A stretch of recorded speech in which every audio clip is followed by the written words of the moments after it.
Hi, and welcome back to the Science Fantasy Experience. It has been a very, very long time. The last time I uploaded a video was March 2024. A Figure Force video all about Guido Anchovy from the Samurai Pizza Cats. Yeah, March 2024. This is like well over a year, almost a year and a half. Such a long time. I have to admit that.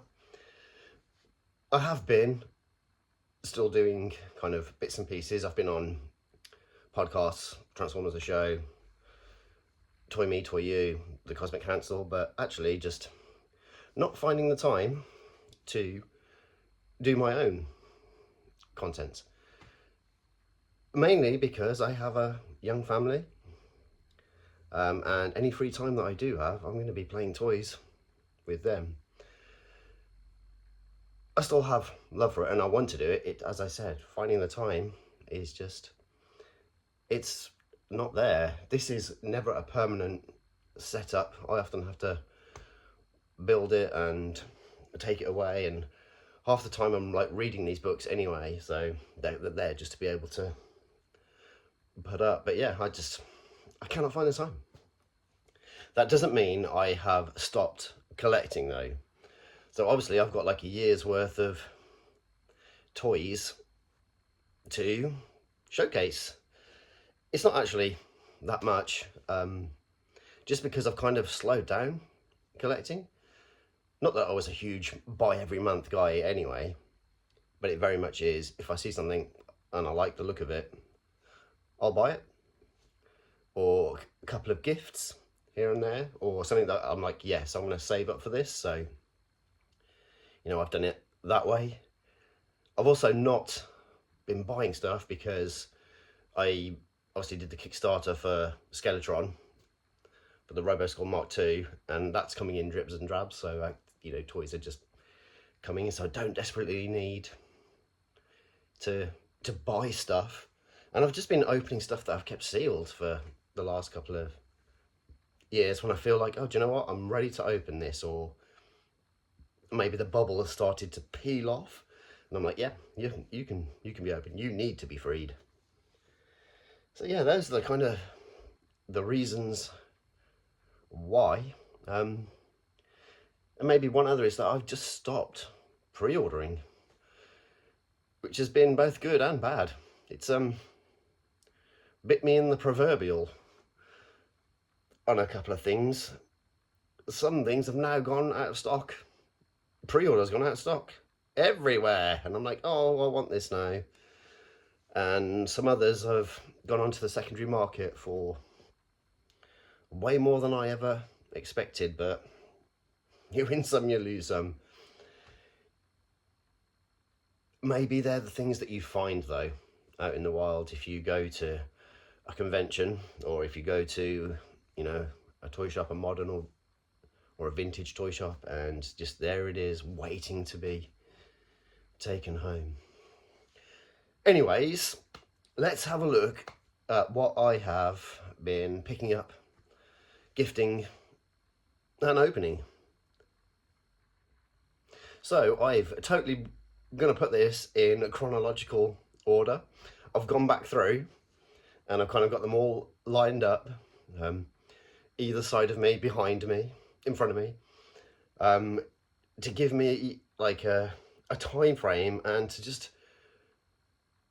get those good feelings back of like where I was, where I got it from, you know, just how good the toys are and where I was at the time. So last year I got invited to the Star Action Figures kind of expo. I'm gonna say that was perhaps in like January, July, maybe January. That was in June, maybe July, over in Brighton, which isn't far at all for me. It's like an hour away on the train, on one of the hottest days of the year. But it was incredibly cool. It was just going to their head office, and they'd done their kind of like meeting rooms and You know, their space upstairs, and they're decked out loads of dioramas for Marvel Legends, Star Wars, Transformers. They've got cabinets everywhere of figures from the last 10, 20 years, posters. They've got like a live stream, and I got to see and transform a couple of figures that had not been out yet. And it was just an absolute vibe. There was a handful of people I knew, a couple of other like YouTubers, and some guys from Hasbro. And it was just a really good day. And the beauty of it was, if you wanted anything, you could just pop the order in and a guy would go to the warehouse and go and get it for you. Except the thing that I desperately wanted had literally sold out the day before, and I was kind of just like, oh, I reckon I'll get that when I'm there. Which, to this day, I still haven't got, which is the Logan and Sabretooth 2-pack. Again, probably should have pre-ordered that, shouldn't I? I'm trying to build, you know, a display with X-Light and videotape from the TV show. You know, I've got a Weapon X, I've got a Maverick, soon to have a Beast, although I want the Beast to have like the backpack, which probably isn't going to happen. So yeah, having a Logan in his plaid shirt would be perfect. Having Sabretooth, obviously, perfect. Yeah, and then there'd be Silver Fox. And then I've got that little display going on for myself, which, you know, that's gonna be a Toy Fair find, I reckon. I don't want to go to the realms of eBay to find it for £20 more. It's just not, it's not where I'm at. But what I did pick up there was Cursed Earth Judge Dredd from Jodder Toys. They're 1/18, 3 3/4 scale figure, and I'd kind of been looking at them prior to that because I saw they got revealed, and then, you know, a year later they're coming out, and I just didn't really go for it. I kind of thought they were expensive for, you know, 3 3/4 figures, but yeah, it was on a pretty good deal at Star Action Figures, so I grabbed it. Here is the box, freshly opened today. It started to peel there, and I'm not overly fussed on the packaging, obviously because it's brand new artwork. If they'd used original OG 2000 AD artwork, that'd be something different, but this had to be freed from its plastic prison because it is wonderful. It's got tons of articulation for a 3 3/4. These are soft goods. It has wire on the cape. Obviously the cape's removable. He doesn't come with his Lawmaster. He comes with his different gun, and he comes with his baseball bat. But yeah, he's absolutely stunning. Cursed Earth's the best like part of 2000 AD, going into the wasteland, you know, meeting all the other like criminals that have he's administered justice to. Yeah, let me take off his cape so you can see the extra details. Yeah, as you can see, super poseable, can get some excellent leg stances. He comes with an extra set of hands, which were a nightmare to get off. Absolutely, they were so stiff, it's untrue. And obviously he's just got the oversized pauldrons. It looks like he jumped off the page of a 2000 AD. Growing up, I was a huge fan of the comic Judge Dredd and the ABC Warriors, and I had no representation in the collection for Judge Dredd himself. When you haven't had 3 3/4 scale for ages and then you just get one, it fills you with absolute nostalgia. And then if it's new, it's always got added articulation. I'd love to pick up some of the vintage collection of Star Wars, a few characters here and here, maybe like the bounty hunters maybe. But yeah, it's Dredd through and through. The camera might not pick it up, but the Cursed Earth version slightly differs from the original version. He's all dusted up, and he comes with this wonderful like stand that's got tons of detail. Yeah, it looks like he's slightly been like airbrushed over or powdered over. So they've made the figure and then powdered over it. It's, yeah, it's an absolutely wonderful figure. And just a little bit about it on the back. Artwork's close enough, I guess, to the original artwork, but you know, it depends how much of the license Jada Toys. It's not Jada Toys, is it? It's Hiya Toys. I've been saying Jada. My bad, yeah, Hiya Toys. Hiya.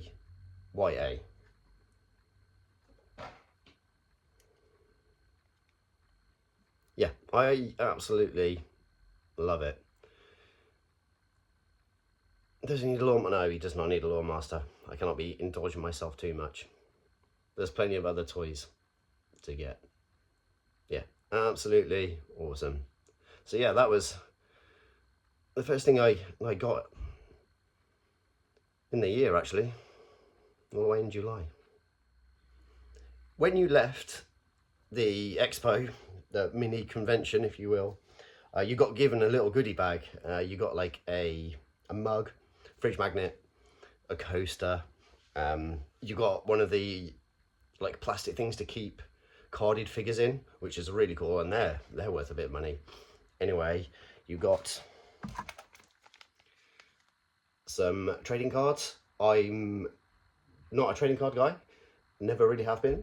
I played Magic the Gathering when I was younger, and that's about it. So nice to have as a memento memory, but it's not a rabbit hole I would go down. But yeah, they're nice. I seem to have Ghost Rider, Iron Fist Luke Cage, Warbird, which kind of looks like Ms. Marvel, Captain Marvel, Carol Danvers. Is that a copywriting issue?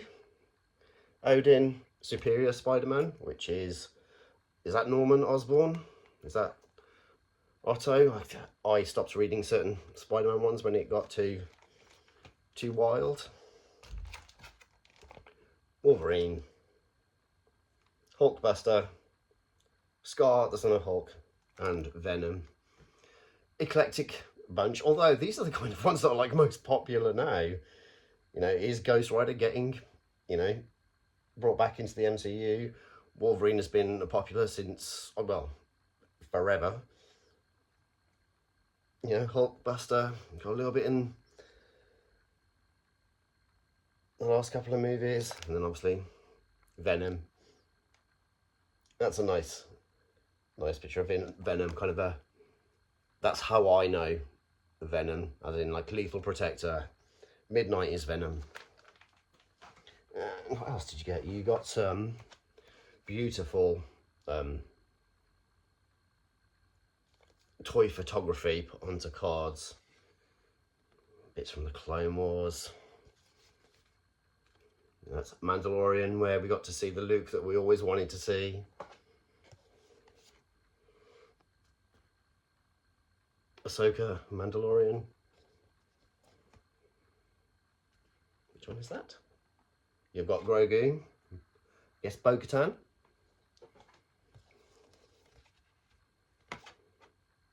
Some Padawan. Some Clone Troopers. No, they're not Clone Troopers. Oh, that's the Bad Batch. There we go, some Clone Troopers. And that iconic... this was the poster that they, you know, they got to, you know, promote the Phantom Menace back in, I'm going to say 99. Really cool how Shadow makes Darth Vader. Obviously my love-hate relationship of Star Wars continues. Some of these are great. I'm not so fussed on the Phantom Menace. I really enjoyed The Mandalorian. I haven't watched The Bad Batch, zero interest, but again, just wonderful mementos of a day. Just, you know, just to keep in the collection.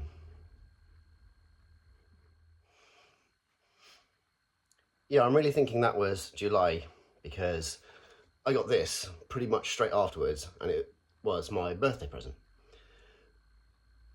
So yeah, end of July is my birthday. And this was given to me. And I often joke, I've mentioned it on the channel before, is that when you are a toy collector and you can't get every toy you would want, that you desire, get a book and then look at pictures of toys to quell that thirst, as well as every bit that, you know, comes with it, you know, unreleased images, prototypes. And this book is absolutely beautiful. In the grand scheme of Lego, I grew up with Space and Town. They're my two absolute favourites, especially Space Lego.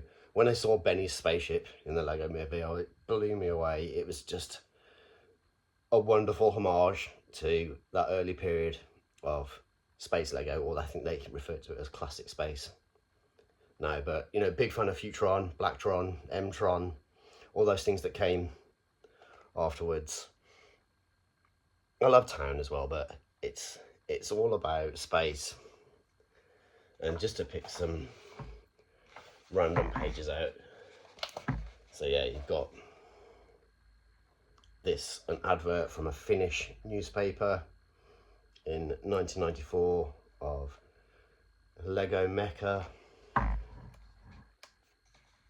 Again, 1986, a little comic inside a Finnish paper.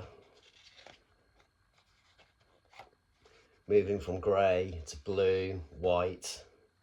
I had this. It was a Christmas gift, I'm going to say 80, 87 maybe. It's modular, it had light and sound, absolutely awesome. Movable legs. And the book, oh, here we go.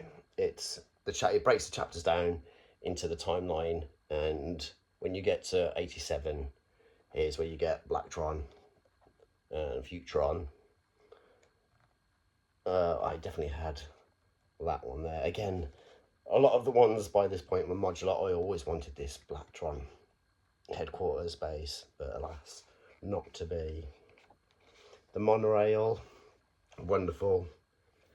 Yeah, get a book and then you can fawn over toys you can't afford. So yeah, that was for my birthday last year.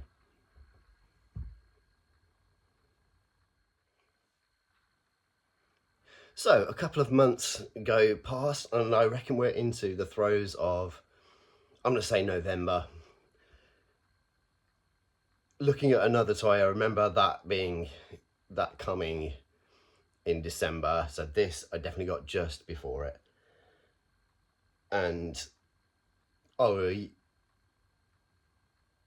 didn't get it when it came out, and I kind of like waited and waited, and it dropped in price and I couldn't believe it, so I jumped on it.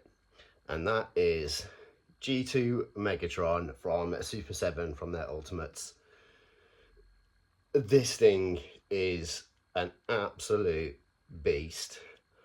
I absolutely love it. It's the most chunkiest thing ever. By the time G2 Transformers came around, I'd left Transformers.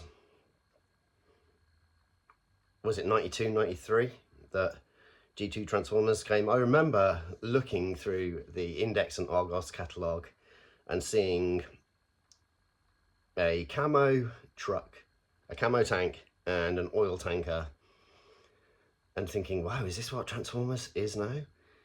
It's unbelievably bizarre.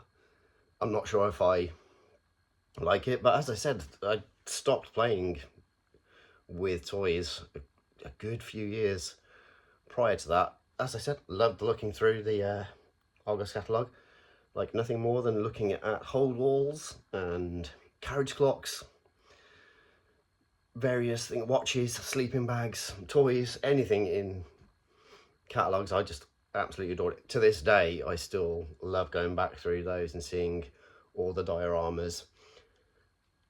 But yeah, I just thought it was really bizarre, the G2 Transformers, and I didn't actually, you know, have any interaction with the original toy. I knew nothing about it until, I'm going to say, like the mid 2000s, when I got back into G.I. Joe and read the G.I. Joe Transformers crossover and learned of how good and how much more menacing and why he looked like this. It's a great story. Cobra Commander and Megatron. Cobra Commander got obviously redeco as well in his black outfit, back to the hood,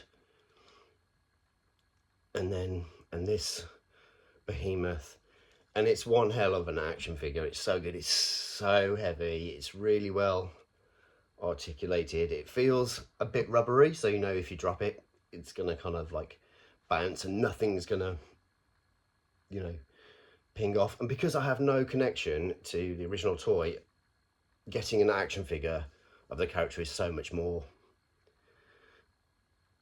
the way I like to collect. Obviously, he's got his big stick, he's got his Uzi, he's got his kind of, I feel like that was like a more of a double, triple barrel plasma weapon. It has been a while since I actually read the comic. I might go back and read it. It's one hell of a crossover. And yeah, you get a couple of faces. So I think you get like a thinner grey one and a wider toy accurate head. But yeah, he's so good. I really love the Ultimates line across all of the Super 7 ones. I have a handful. Now I have a handful of varied Super 7 action figures now, and they all bring something different to the table, whether it's glow in the dark He-Man or Wundar, the Wonder Bread He-Man in a 6-inch scale, Hordak done in TV style, a couple of Thundercats. It's, yeah, I love the Ultimates line. It's nice to have villains. You know, I'm still on this insane work in progress shelf of trying to create the ultimate villain shelf, and it's going well, but I'm still missing a handful of ones that I need. So I don't have Avenger, but now I can add G2 Megatron to it. Giant size boxes too, but really lovely. I'm going to say lenticular, or like that foil kind of a bit, and it looks like it's a schematic style Megatron. There we go.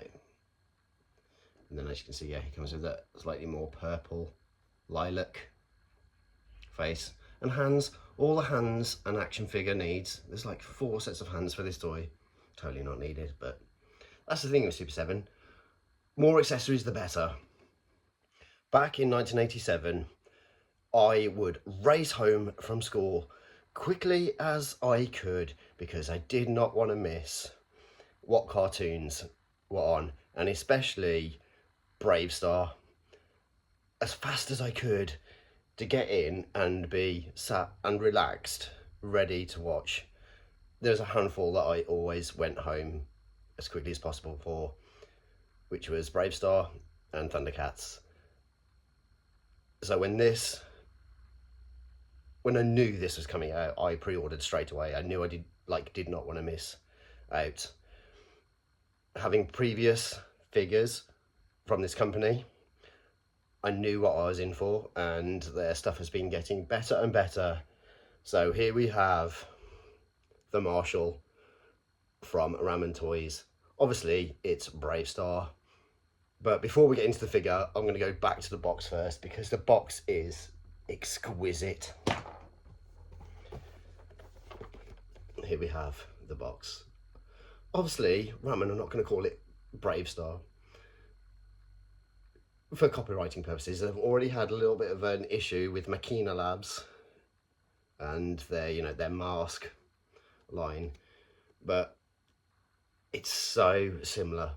The font, you know exactly who it is. The texture of the box is, it's really tactile, it's really thick card, and it's kind of ridged, but the artwork is absolutely stunning. It's just, it's taken it to the next level, from the fade in the background, the twin moons. It's absolutely lovely. And there you have, with his iconic blaster, extra body protection, which is an accessory it comes with. You can see all his spirit animals jumping out from him. Absolutely awesome. And then you have, you know, it's a gate, do they call it a gatefold? No, that's an LP. It's a window box. Yeah, and there you get another image of him.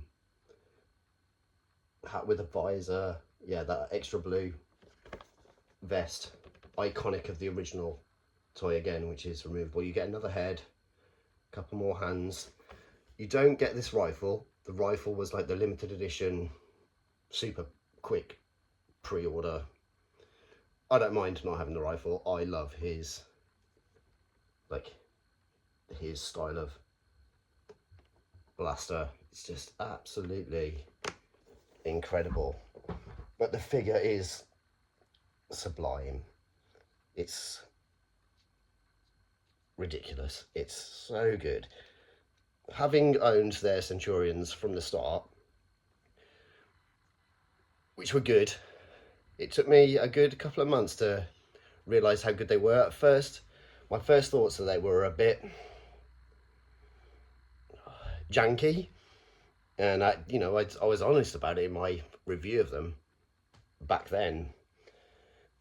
But that was the first thing they made, and I often allude to it being like when the first lot of third-party Transformers came out, especially is it Unique Eye Gear and Unique Toys, and those first lot of Transformers third-party that were, you know, just a little bit loose, a little bit wonky, and just, but they were there, they were out there giving you characters that Hasbro or Mattel or whoever were not bringing out. But yeah, here he is. He's absolutely stunning. He's super posable. He's like a classified figure or a Marvel Legend. He's that kind of scale, maybe just a little bit taller than a Marvel Legend. His cape is rubbery, which is obviously removable. His tomahawk, which comes out of the holster, and the holster comes off as well. Same with his gun holster, that's removable. He comes with an acrylic star shield, which you get to see in a couple of episodes. His hat is removable. When he came out, there was a little bit of a debate on how loose it was. It is loose. You have to purposely rest on it, but you can have it low down. You can have it high. I'm quite happy that it's loose. How many times, I know we're talking about when you're a kid, but do you take the helmet off your Pretender Shell Transformer and it takes the paint off the hair of Starscream? Same with the Centurion's helmets from the original toys. They would lose the paint apps from the hair. With this, you got no issues whatsoever. And I absolutely adored the cartoon. It's such a good cartoon from Filmation. You know, that had such a huge success with He-Man, and then they followed it up with Brave Star. And at that point, I don't know if it was the same as the UK as in America. They weren't so, I don't think they were so fussed about cowboys in space, but the New Adventures of the Galaxy Rangers and Brave Star, it's hitting on that whole cowboys and Native Americans in space, and I loved it. Both of those cartoons, absolutely adore. I want somebody to do the Galaxy Rangers, the New Adventures of the Galaxy Rangers, because it just, nobody has made toys since they originally came out.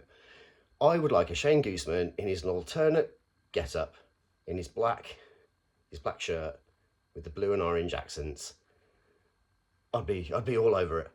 But yeah, this thing is absolutely sublime. Oh, and obviously 3030 is on his way. Maybe I should pre-order that now. So, where are we now? I reckon we're probably into February, March time. A couple of months past, haven't really bought any toys, and I think I get an alert that this guy is getting released, and I'm like, yep, it's been about time. I've only been waiting since I learned about the Black Series. So here is Prince Xizor from the greatest Star Wars film you'll never see, Shadows of the Empire. If you've watched my channel before or seen me on podcasts, you'll know that Shadows of the Empire is my favourite all-time part of Star Wars. As I alluded to, I have this love-hate relationship with Star Wars. So much of it is phenomenal, and some of it is just dire for me. I tend to like most of the legends thing. I don't know, I'm not one for canonising anything. I never have done.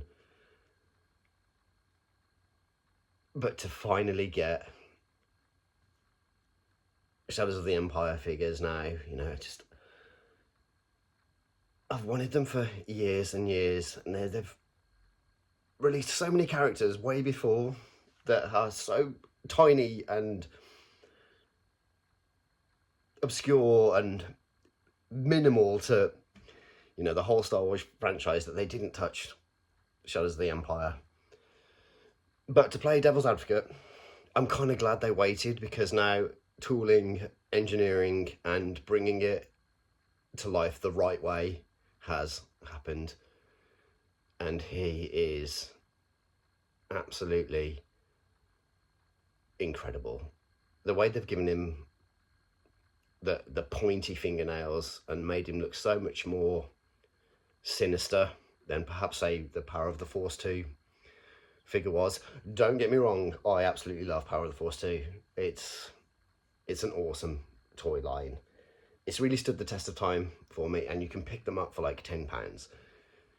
And the Shadows of the Empire, Power of the Force 2 figures are incredible. It's just this whole multimedia explosion of Star Wars, from the game, the comic, the book, the music, the action figures, and now seeing them modernized and brought to life the way that I want 6-inch figures to. He's so good. He's not dissimilar at all to the Power of the Force 2. Like, all his garb is so close to it. Obviously, he's given his scepter, which you see in the comic and the book. Obviously, he doesn't have the Force blades, which you got with the toy. That was very a toy aesthetic. But yeah, he's so good.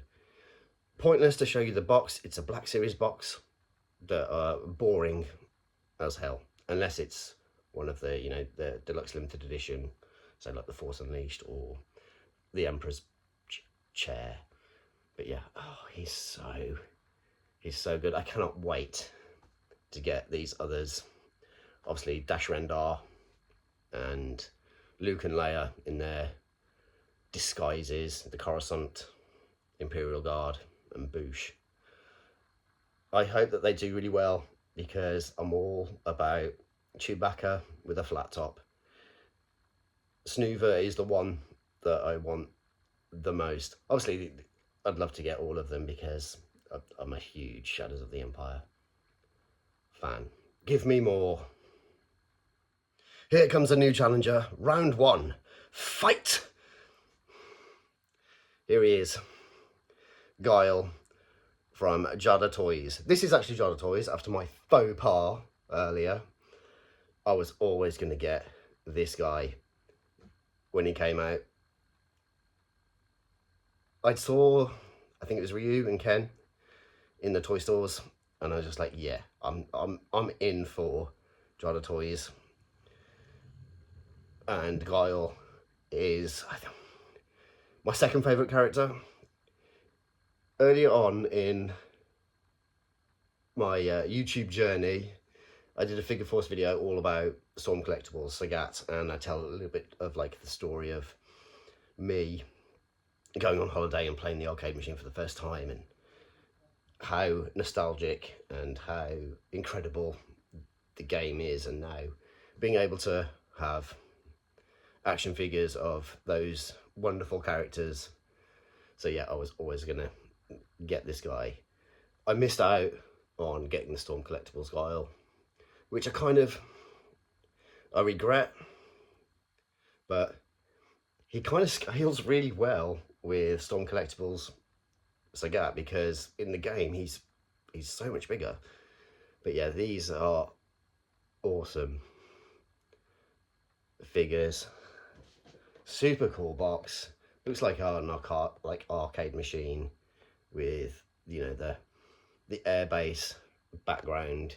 You get to see him in his fighting stance because he comes with a separate head and another set of fists, and then you get to see the other characters on there. They've done a handful of these now. I think Fei Long, I think Blanca's out soon. Dalsim in his kind of like player 2 colours. I'm in for that one for sure. But yeah, he's good. Comes with this little comb for his signature, you know, when he wins. He either stands there or he brushes his iconic haircut. I really like this toy. It's really well done. It feels waxy in a good way. I've had a couple of waxy figures before. When you look at, say, the G2 Megatron, he's rubbery. He's a bit more harder and chalky. I like to have like that variation in my collection, just how different companies go about how they make their toys. You know, not everything has to be so generic, but yeah, he's wonderful. So iconic. Here he is with his other head sculpt, gritty teeth, closed fists, and a bit more of a fighting stance. And he does come with his signature sonic boom projectile and a cool little stand to do that, which I've seen some awesome toy photography using the stand to put him into some of Guile's more upside down poses. Let's put it that way. Yeah. Jada Toys, nailing it for sure. So we now have a toy fair happening in Portsmouth. It's run by the same guy that does the Totton Toy Fair, I believe. It happened on the 1st of June. I'm presuming there's going to be more throughout the year, being that Totton happens quite often. But yeah, it's at the Village Hotel, which is quite a new build. So it's a really lovely hotel to go and visit. And the room wasn't huge, but it had like 2 side rooms as well. I got there about 11. I took my twins. They'd never been to a toy fair before, so obviously it was an incredible experience for us. Considering that when I took them to TFN, that blew their mind. This kind of did as well, because it wasn't obviously just Transformers and Transformers related things. It was every toy imaginable, and they got to come away with some really cool stuff. Like, they came away with some things that they really liked, and they made their own choices and decisions, and I let them do that. I didn't force anything onto them. I just let them do their thing. But yeah, it's a really good toy fair. I picked up a few pieces, obviously. I don't remember the name of the stall at the back, but it was literally the best stall there. It was all like modern, and they had like stuff that I wanted. They had like a Jojo Classified Alpine. They had the Nacelle Toys Bike and Mice from Mars, but the guy was only selling them as a 3-pack, and he wanted way more money than they go for, which is understandable. He's running a business. I saw some stuff that I'd just never seen before, and it was, yeah, really cool. But I picked up some bits really cheaply, because I blew all the money on toys for my children. I grabbed the Tiny Marvel Legends of Firestar, obviously to go on my Spider-Man and His Amazing Friends display, the eclectic display that it is, which has got all different scales, all different Spider-Mans and Icemans and Firestars. But I didn't have one of these. I've got a carded Iceman and a loose Iceman, but to see this just sitting there in a little bucket, in a basket with some other random toys, and it was just like, this is the £3 basket. I was like, you're coming home with me, absolutely. And like, the card's not bent or anything, it's punched, but like, I care about that. Yeah, so I've obviously got 2 other Firestars loose. It's nice to have a carded one. And then obviously we're going on a theme. I managed to find a Dark Horse comic of Shadows of the Empire. Again, super cheap. I didn't expect to spend like such a little amount on a comic from 1996, and I don't even think it's even been read. I think it's been like kept in this for ages. It smells incredible. It smells just like paper comics do from the time, and I think it is issue 1. It is issue, I know it's issue 1, because they give a little bit of the backstory, and then it has an advert for Power of the Force 2. As you can see, we've got Dash. So these are the 2 packs. So you got IG-88 Boba Fett, and you got Shizor with that hilarious prop that appears in various Star Wars bits, and it came with a Darth Vader. That Power of the Force Darth Vader there is a different one. He's got a different body kind of shape and stance.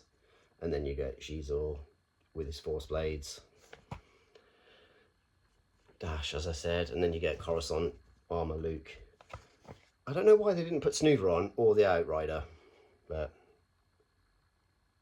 I guess they didn't want to go too crazy and be like, oh, these are totally new wacky characters, but we are doing others.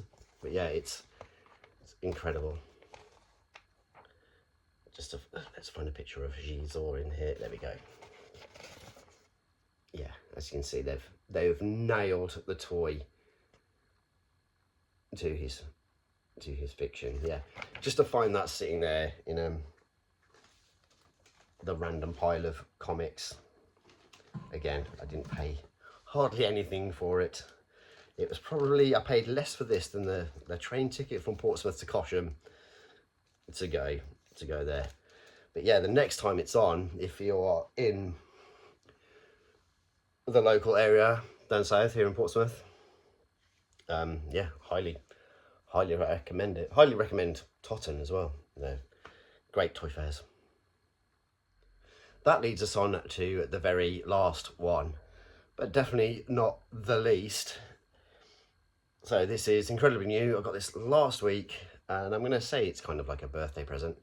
I was gifted some money in an envelope, OG style, like when you got money as a teenager from your auntie or your whoever, family member.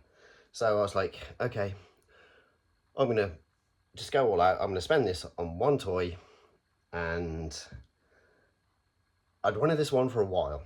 And as I'd mentioned before, when buying Super 7, you bide your time, and I got it for £10 cheaper. The golden rule in Rudy's Collecting is don't spend over 50 quid for a Super 7. Ultimately, they go down by either a fiver or a tenner, or you'll find them in B&M for £20. I don't think you're going to find this one in B&M, being that it's been out for a while and it literally only dropped like by £10. I'm not one to speak about prices, I never have been, but I will say that every once in a while you get a bargain, and you should kind of let people know that they're out there, bargains to be had.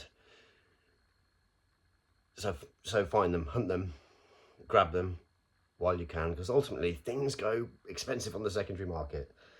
So I went in for my favourite character from the Silverhawks, and that is Bluegrass. He's always been my favourite character. From seeing the opening credits to seeing him in the show, and I was late to Silverhawks, really. I didn't properly get into it until the mid-2000s. I had seen it in the 80s. I rented it on VHS. I rented it from the video shop. They had two Silverhawks videos, and I didn't realise this until maybe the fourth or fifth time of going in there. It was the origin story, and they'd put it over 2 cassettes. So it cost 50p to rent a kid's video from, my local video shop in Wolverhampton growing up. Raven Video. I think some of the feature films were like £1. Transformers the movie was definitely £1 to rent, but the 1 episode or the 2 episode videos were always 50p. I don't remember seeing Silverhawks on TV at all. As I said, it wasn't until the mid-2000s when I started getting really back into watching cartoons and being totally involved with more merchandise and toy collecting, and really watching the show thoroughly. I did that with a handful of cartoons, especially because they were getting released to DVD. So Inhumanoids, Galaxy Rangers, Silverhawks, Thundercats, being able to get 4 box sets of every episode, Battle of the Planets. So yeah, he is absolutely awesome. He looks just like the cartoon. Obviously there's a vac metalized version, but since I never had the Silverhawks toys as a kid, as I said, I didn't really know they existed. He just looks like he does in that intro. I gave him, he gets a couple of heads, he got 3 heads. I gave him the winking phase. Obviously Hot Licks, his guitar that fires out his music energy blast. He's the only Silverhawk that doesn't have wings or weapons. He uses his instruments instead, and obviously he comes with Sideman, wings folded, wings open, which turns into his other guitar, or his axe, if you will, and he's so good. The collection continues to grow and grow, even though it's a bit more slower than it used to be. My way to collecting, what I want to do is I want to get a representation from every cartoon from the 80s and 90s that I truly adored. And I'm slowly and surely getting there. Modern, vintage, whatever, I'm not going to get modern Pirates of Dark Water figures because they haven't been made yet. So I've got those as vintage. To be honest, I've slowed down on buying vintage toys because they break. Yeah, my robotics is crumbling away. So buying modern, and now buying kind of re-releases of vintage toys is going to be the way forward for me. Transformers Missing Link is obviously going to do that for me. Loyal Subjects Mask is going to do that as well, if they're still available. I know some of those are getting quite sold out. I've got Rhino and Hurricane. I know I'd like quite a few others depending on when they get released. So yeah, here is Bluegrass in all his glory. The box is great. Again, as shown with Megatron, it comes in a giant giant box. You get that atmospheric picture of bluegrass. Is going to be glare from the camera and lights, and then a bit of a backstory which talks about him not having the weapons and using no wings, but using his guitar instead. 3 heads, another guitar, 2 lassos, 3 pairs of hands, all the accessories, standard Super 7, giving you anything that you would need for an action figure. I absolutely adore it. Sometimes I don't know why I wait. If I'm interested in an action figure, I should just get it within reason, not wait, because I could have been enjoying this for months. It's been an absolute joy creating content. Again, I'm not going to lie, it's been great getting some of these off the shelves that are perhaps a little bit dusty, really interacting with them again, posing them, playing with them, trying to get hands off. I've thoroughly enjoyed it, and perhaps that's what I need to do more often, making time for something that I truly enjoy. They've brought back a lot of memories from childhood, a lot of memories from just the last year, and it's only I think a smaller handful. What is it, like 10 figures for, if that, for a year and a half, but they are obviously a real source of enjoyment. I'm not one to give out advice, really. I know I used to with Figure Force videos, that's the whole point of it. Take time to enjoy your figures. Don't leave them there on the shelf. Transform them, says the man that never ever transforms his figures. They're great. They're a real source of enjoyment for people. Embrace them. It's a wonderful hobby, and perhaps we lose sight of it from time to time. Take a moment to get a toy off the shelf and reconnect with it. I've been Rudy as a Zoo, and always remember, it's as much about play as it is display. Thanks for watching.